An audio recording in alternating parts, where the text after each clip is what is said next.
নমস্কার বন্ধুরা, KDD kitchen and ব্লগে তোমাদেরকে অনেক অনেক স্বাগত এবং অনেক অনেক ভালোবাসা জানিয়ে আমি আমার আজকের ভিডিওটা শুরু করতে চলেছি। আশা করি তোমাদের ভালোই লাগবে। আজকে আমি দারুণ স্বাদের ডিম আলুর একটা রেসিপি শেয়ার করব। তার জন্য প্রথমে দেখো আমি এইভাবে ভাজার আলু যেভাবে কাটে সেইভাবে কেটে নিয়েছি। এবার আমি প্রথমে গ্যাসটা অন করে দেব।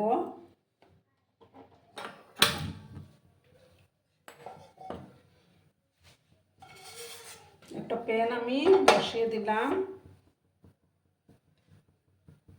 প্যানটাকে প্রথমে ভালো করে আমি গরম করে নেব। বন্ধুরা, আমি প্যানের মধ্যে তেল দিয়ে দিয়েছি, তেলটা গরমও হয়ে গেল। এবার আমি দেখো এখানে দুটো পেঁয়াজ কেটে রেখেছিলাম, সেই পেঁয়াজ কুচিগুলো দিয়ে দিলাম।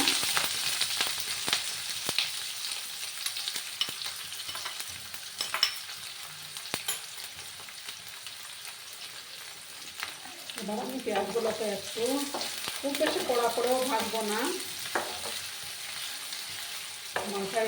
মাঝারি আছে আমি পেঁয়াজগুলোকে একটু ভেজে নেব।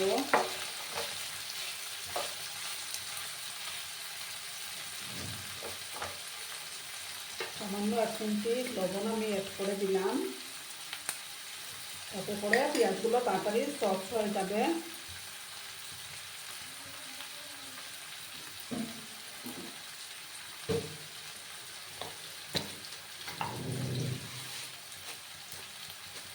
সামান্য 1 চিমটি চিনি আমি অ্যাড করলাম, তাতে পেঁয়াজের কালারটা খুব সুন্দর আসে।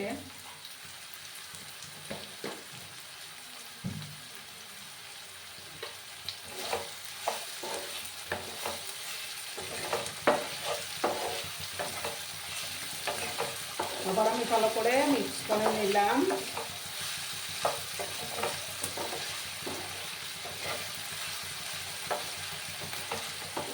পুরনো বন্ধুদের অনেক অনেক ধন্যবাদ এবং অনেক অনেক ভালোবাসা জানাই।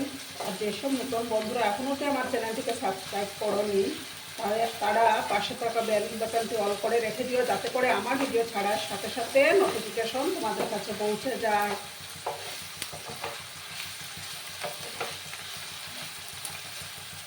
ভিডিও দেখা শুরুতেই সবাই কিন্তু একটা লাইক করতে ভুলো না।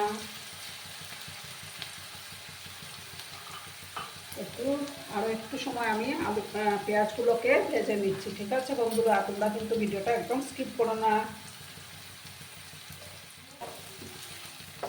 দেখো বন্ধুরা, এবার আমি আলুগুলো দিয়ে দেব। আমি এখানে দুটো আলু কেটে নিয়েছিলাম, দিয়ে ভালো করে আমি মিক্স করে নেব।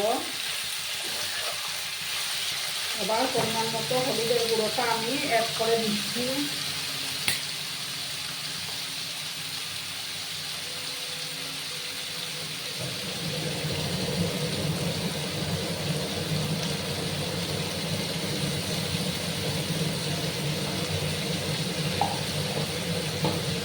আবার ভালো করে আমি এটা অল্প একটু মিক্স করে দিচ্ছি।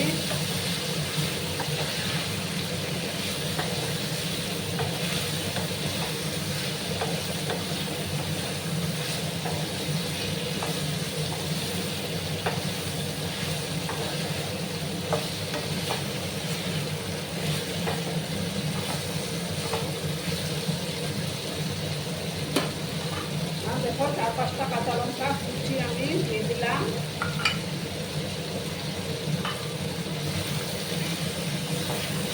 এবার আমি পরিমাণ মতো লবণটা অ্যাড করে দেব।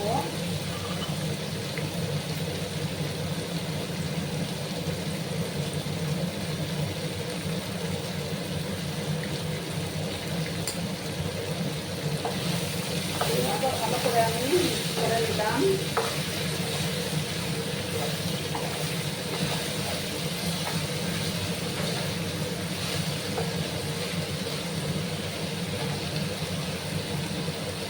গ্যাসের আঁচটাকে কমিয়ে আমি এবার 2 মিনিটের মতো এটাকে ঢাকা দিয়ে রাখবো, তাতে করে অনেকটাই সেদ্ধ হয়ে যাবে। আবার আমি ঢাকাটা সরিয়ে দিলাম। আবার ভালো করে আমি একটু নাড়াচাড়া করে দিলাম।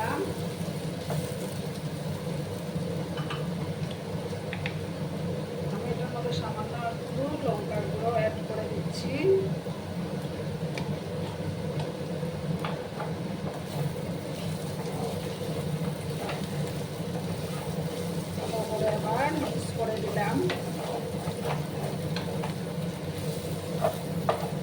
এবার দেখো এই বরফের জায়গাটা ফাঁকা করে আমি একটা ডিম এটার মধ্যে দিয়ে দেবো।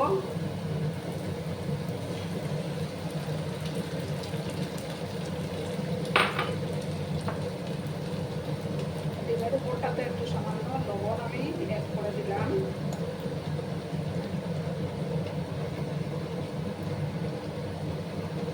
এবার সমস্ত কিছু আমি আবার মিক্স করে দেবো। খেতে কিন্তু একটা দুর্দান্ত লাগে বন্ধুরা, রুটির সাথেও খুব ভালো লাগে।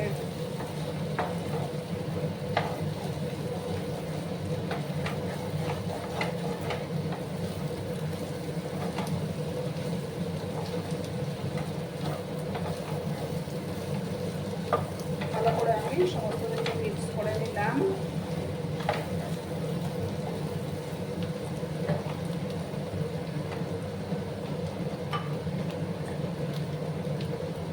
তার মধ্যে এবার আমি সামান্য 1 চামচের মতো ভাজা জিরের গুঁড়ো অ্যাড করে দেব।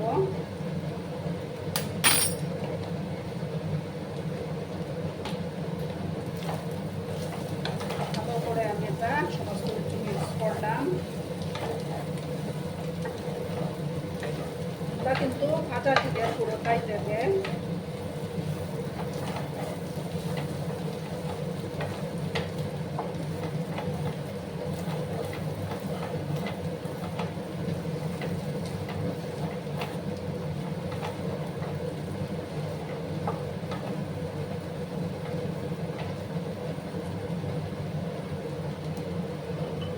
এবার আমি আরো 2-3 মিনিটের মতো এটাকে ঢাকা চাপা দিয়ে রাখলাম। পুরো আবার আমি ঢাকাটা সরিয়ে দিলাম। আমার রান্নাটা অলমোস্ট রেডি হয়ে গেছে। দেখো কত সুন্দর কালার এসছে বন্ধুরা। এবার আমি উপর থেকে সামান্য ধনেপাতা কুচি ছড়িয়ে দেব।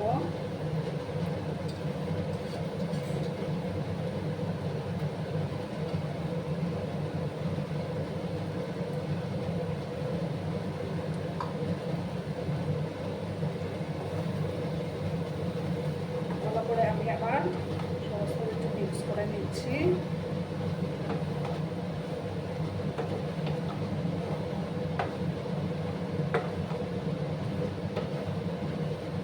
বন্ধুরা আমি এবার গ্যাসটা অফ করে দেবো। অফ করে একটা ডিশে আমি সার্ভ করে দিচ্ছি। আমি সার্ভ করে দিয়েছি, কেমন হয়েছে অবশ্যই কমেন্ট করে বলো। কিন্তু তোমরা তোমাদের এই সুন্দর সুন্দর কমেন্টগুলো পড়তে আমার কিন্তু দারুণ লাগে।